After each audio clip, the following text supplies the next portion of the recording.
My fiancée is missing. I can't find her anywhere. Where was she at midnight last night when you last She was saw at her? her house. She was going to bed. She wasn't going out to do anything, so she would have been in her bed. And I mean, I've been with her for 6 years. She's not deceiving, you know. She doesn't. Okay, and you guys didn't have an argument or anything? Not at all.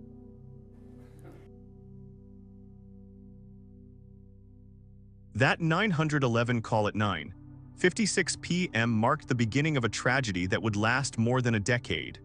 A man was on the other end of the line. His voice was eerily calm, but in the pauses there was something indescribable. Fear or lies? Katelyn Markham, 22 years old, an art student living in Fairfield, Ohio. In the eyes of everyone, she was a normal, gentle girl with a bright future and a long-time relationship that seemed perfect. Saturday night, August 13, 2011, she sent her last text message to her fiancé, "I'm tired, see you tomorrow." But tomorrow never came. There was no sign of a struggle in her small apartment. The door was locked. Her phone, purse, keys were all in the same place. Only she was gone. No one heard her scream. No sign of a break-in, no goodbye. She left or was taken away as if she had vanished into the heart of the city. And the question remains unanswered for more than 12 years. Who was the last person to see Katelyn Markham alive? On Saturday night, August 13, 2011, Katelyn Markham left work and returned to her small apartment on Dorshire Drive. A neighborhood security camera captured her gliding through the gate, not in a hurry, not alert. But it was the last time she was seen. Phone records show that Katelyn's device disconnected at 9:32 p.m. 40 minutes earlier. She had texted her fiancé, John Carter, "I'm tired, see you tomorrow." Those were her last words. No emojis, no ellipsis, no signal. The next morning, John Carter said he had stopped by her house but had not seen anyone. In his initial interrogation, he had insisted, "She would never leave without telling me." But it was the smoothness of his statement that made investigators wary. John began distributing flyers soon after, but when the police checked, they found that the color design had been prepared before the call was made, an action that was deemed too quick for a normal emotional response. There was no footage of her leaving the apartment, no screams, no signs of forced entry. Everything in the room was in its place, phone, wallet, keys, as if she had only been out for a few minutes but never returned. A bodycam recorded the police opening the door for the first time. A flashlight beam swept across the chillingly quiet room. Nothing was out of place, no sign of a struggle. But to those familiar with the investigation, that perfection was the most unusual feature. Nearly 12 years later, John Carter was arrested. The bodycam recorded him being handcuffed at work, no resistance, no words. Just a man standing still in the flickering light, head bowed, as the past finally caught up with him.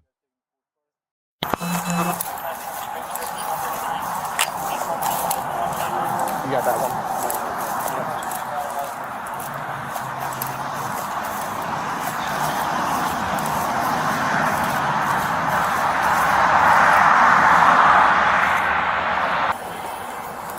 You want to watch the? Yeah. Let's look through it. Forest Park. You got nothing else on you? It's ready like that. Nothing in your drawers? No. Actually, one more night. Go bump first. So you guys taking the fourth part? I'm not sure what we're doing. On Sunday morning, August 14, 2011, the early morning sun was shining brightly across Dorshire Drive. But apartment number 22, where Katelyn Markham lived alone, was completely silent. The first person to notice something was wrong was the person closest to her, John Carter. He told police that he had been trying to contact Katelyn all morning, but no one answered. At 9:45 a.m., Carter arrived at the apartment, knocked on the door several times, but got no response. According to his statement, he had a feeling that something was wrong and decided to call 911. In the recording of the 911 call, Carter's voice is eerily calm. He tells the dispatcher that his fiancée hasn't been answering all night and that it's not like her at all. No panic is heard, no tears, no trembling voice, just the monotone description of someone who might have gone off somewhere. Around 10:15 a.m., a Fairfield police unit arrived at the scene. Body cam footage showed officers approaching the apartment door, knocking and gently pushing in. The door was unlocked. They were greeted by a cold space. No noise, no strange smells, no signs of a struggle. But there was no sign of activity from the night before either. The living room was neat. The sofa was still neatly folded. The laptop on the table was still on in sleep mode. On the shelf, a framed photo of Katelyn and John was tilted, a small detail, but one that would later become an oddity in the investigative file. In the bedroom, everything was absolutely quiet. Katelyn's phone was still on the nightstand, along with her wallet, ID, and car keys. No clothes were disturbed, no blood, but no one was there either. The police requested security cameras from the residence, but surprisingly, there was no recording of Katelyn leaving the apartment after 8:00 p.m. on August 13. It was as if she had disappeared into her own room without a trace. The initial scene, so quiet, so intact, made investigators uneasy. Everything seemed to be arranged to look completely normal, and that was the most unusual thing.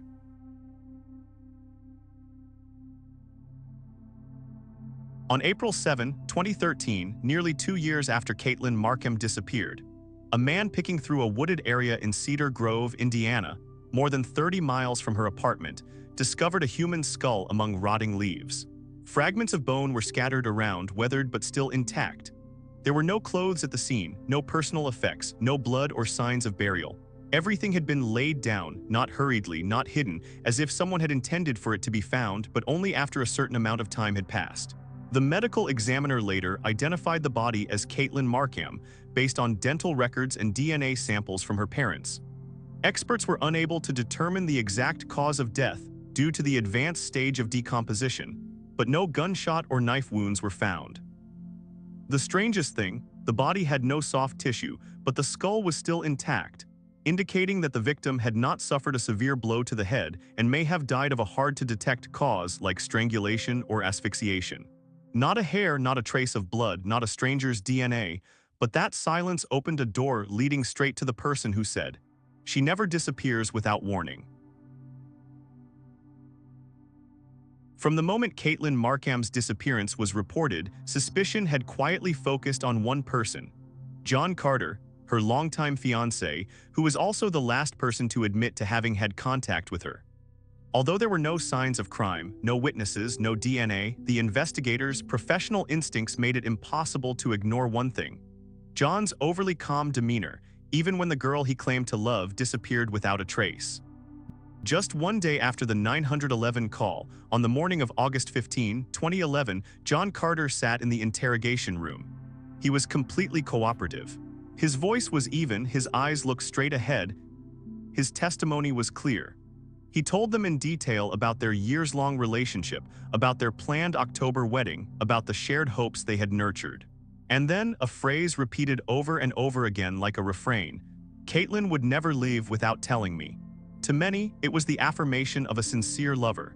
But to the police, it was an affirmation too early, as if he was justifying himself before being charged. A small detail, but enough to make the investigator stop. The missing person flyer, designed by John Carter himself, had been printed in color before he called 911 to report Katelyn missing.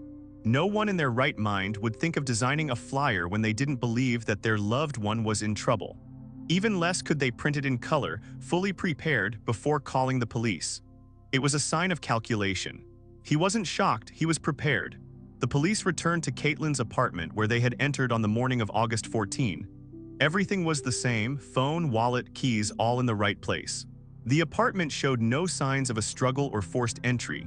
But there was one detail that was off. A couple photo of Katelyn and John, tilted unnaturally on the shelf, out of place compared to the other frames. To those who had investigated love crimes, this was more than a coincidence. The FBI later determined it was an unconscious change, a psychological behavior common to criminals with complex feelings for their victims, where love and anger collide in a split second before turning into irreversible action. Yet in 2011, the police still had not charged John. There was no blood, no body, no camera footage of the crime. The case went cold. Until 2012. A second interview took place, this time more intense. When the investigator asked, "Do you think you were the last person to see her alive?" John suddenly lost control. He clenched his fists, his voice full of anger. "Don't try to pin that on me." That outburst, so strong, so immediate, was noted by the FBI as a reaction disproportionate to innocence. For someone with nothing to hide, calmness often lasts. For someone who knows they're about to be exposed, anger is a defensive expression. And then, the real turning point came in 2020. A close friend of John Carter's saved a collection of poems he'd written in the years after Katelyn's disappearance. The poems were dark, filled with images of death, torment, and inner turmoil. One of them was called Darkest Places in My Mind. In just 4 lines, the veil of lies that had seemed forever hidden began to tear. She was light, I was shadow / Now she sleeps because I silenced her. No names were mentioned, no time, no place, but to criminal psychologists it was a confession, metaphorical but obvious. He called Katelyn the light. He called himself the dark, and he was the one who silenced her. From that poem, investigators reopened the entire file. Timelines were pieced together, testimonies were reanalyzed. Emotional expressions, from calm to anger, were fed into the irrational stress model. And finally, they had enough circumstantial evidence to get an arrest warrant. On March 22, 2023, nearly 12 years after Katelyn disappeared, John Carter was arrested at work for first-degree murder. The bodycam captured the moment he did.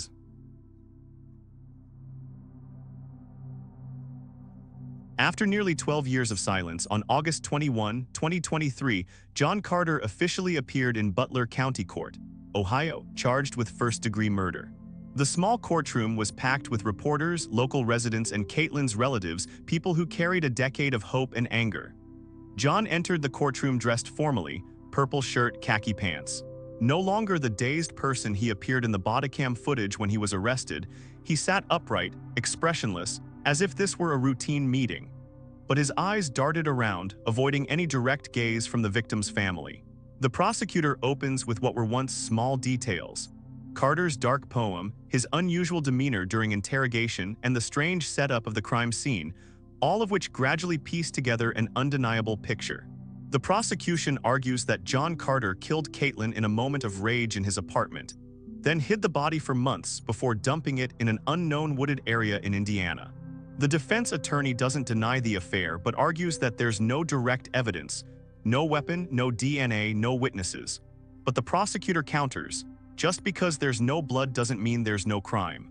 There are truths that are told not through words, through actions, time, and the unusual gaps in silence. The climax of the trial came when a secret witness, Katelyn's best friend, stood up and said that a few weeks before her disappearance, Katelyn had said, "I see a change in John. He's more controlling, and sometimes I feel afraid of the person I love." The courtroom fell silent, an old saying, but it rang like a broken bell in the tense atmosphere. On September 29, 2023, the jury found John Carter guilty of first-degree murder. He was sentenced to life in prison without parole. As the verdict was read, Carter said nothing.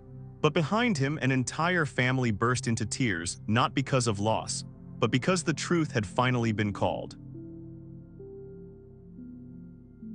The Katelyn Markham case ended with a fitting verdict, but the pain it left behind will never be erased. The young girl with the gentle smile who dreamed of a white wedding was left this world in silence by the person she trusted the most. Katelyn's family lost a daughter, her friends lost a loved one, and the Fairfield community lost the innocence that true love is always safe. But more than that, this case exposed a terrifying void. No screams, no blood, no cameras recording, just a series of small, seemingly meaningless details, but the clues to the whole crime. It forces us to ask, how well do we really know the people we love? In an increasingly complex society where trust is easily clouded by a veneer of kindness, being vigilant doesn't mean being cynical. It means loving responsibly, listening to your intuition, and not ignoring even the smallest signs of something amiss. Katelyn didn't get a second chance. But if her story were told, shared, and remembered, then perhaps her tragedy wouldn't have been in vain. What do you think? Has someone you know not always been who you thought they were? Leave your thoughts below. Let's talk.